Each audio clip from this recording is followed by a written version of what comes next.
சிலரெல்லாம் காலையில் எந்திரிச்சு வர்றதை பார்த்தாலே நமக்கு ஒரு இருக்கிற ஆவியும் நம்மளை விட்டு போயிடும்.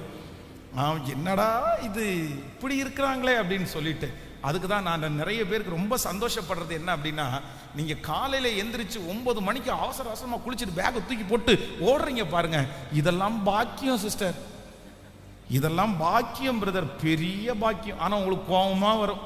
காலையில் எந்திரிச்சு ஸ்கூட்டரை ஒரு மிதிச்சுட்டு அந்த சோத்து பையை தூக்கி தோளில் போட்டு உள்ளே போகணுன்னா அவ்வளோ கஷ்டமாக இருக்கு. ஏவன்டா இந்த வேலையை கண்டுபிடிச்சான்னு தோணும் உங்களுக்கு. எதுக்கு தான் இந்த காலையில் எந்திரிச்சு நான் ஓடுறேன் பாரு, ஊரில் எல்லாம் தூங்கிட்டு உட்காந்துருக்கும் போது நான் ஓட வேண்டியது இருக்குது, இவன் எல்லாம் ரெஸ்ட் எடுக்க நான் அப்படி நினைக்கிறீங்க. புண்ணியம் பண்ணி இருக்கிறீங்க நீங்கள் எல்லாம். காலையில் எந்திரிச்சு பேகை தூக்கிட்டு அவசர அவசரமாக வேர்த்து விறுவிறுக்க ஓடி போய் பஸ்ஸை பிடிச்சி 2 வீலரில் போய் சேர்றீங்க பாருங்க, உங்களுக்கெல்லாம் எவ்வளோ பெரிய நன்மையை கர்த்தர் செஞ்சிருக்காரு தெரியுமா? ஒரு நாள் வீட்டில் வேலையே இல்லாமல் சும்மா நீ உட்காந்து பாருங்க, அப்பதான் தெரியும். ஒரு நாள் உட்காருவீங்க, ஒரு வாரம் உட்கார்ந்தீங்கன்னு வைங்களேன், பைத்தியமே பிடிக்கும். இப்போ இனி இந்த டேடி எனக்கு போர் அடிக்குது, டேடி மம்மி எனக்கு போர் அடிக்குது மம்மி, இந்த வார்த்தையை இதுவரைக்கும் கேட்காத அளவுக்கு இந்த ஏப்ரல் மேல நீங்க கேட்பீங்க. ஏன்?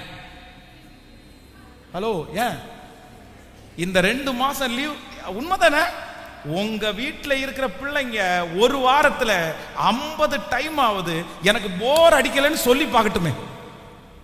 எனக்கு போர் அடிக்குது, எங்கேயாவது கூட்டுப்பாங்க. எனக்கு போர் அடிக்குது, சோறை கொடுங்க. எனக்கு போர் அடிக்குது, ஏதாவது செஞ்சு கொடுங்க. எனக்கு போர் அடிக்குது, நான் டிவி பார்க்குறேன். எனக்கு போர் அடிக்குது. ஏன் அப்படின்னா அவனுக்கு என்ன இல்லை?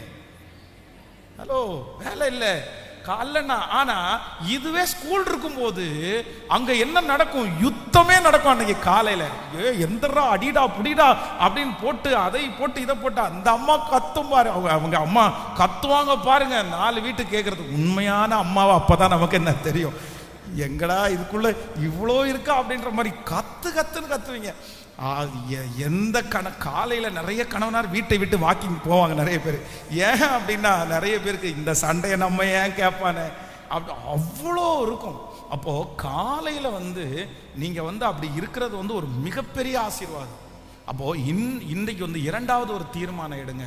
நான் காலையில எழும்பும் போது எப்படி எழும்ப மாட்டேன் அப்படின்னு சொன்னா, யோசிச்சுட்டே நான் என்ன பண்ண மாட்டேன். அவர் உங்களை விசாரிக்கிறவரானபடினால் உங்கள் கவலைகளை, சத்தமா சொல்லுங்க, உங்கள் கவலைகளை அவர் மேல வைத்திருங்க, அவர் மேல வச்சிருங்க. எது வேணா இல்லாம இருக்கட்டும், பரவாயில்ல. இன்னைக்குரிய நாளை கர்த்தர் எனக்கு கிருபையாய் கர்த்தர் தந்திருக்கிறார். கர்த்தருக்கு ஸ்தோத்திரம். என்னுடைய யுத்தத்தை பார்த்து நான் யோசிக்க மாட்டேன், என் பிரச்சனையை பார்த்து நான் யோசிக்க மாட்டேன். அவர் பார்த்து கொள்ளுவார். கர்த்தர்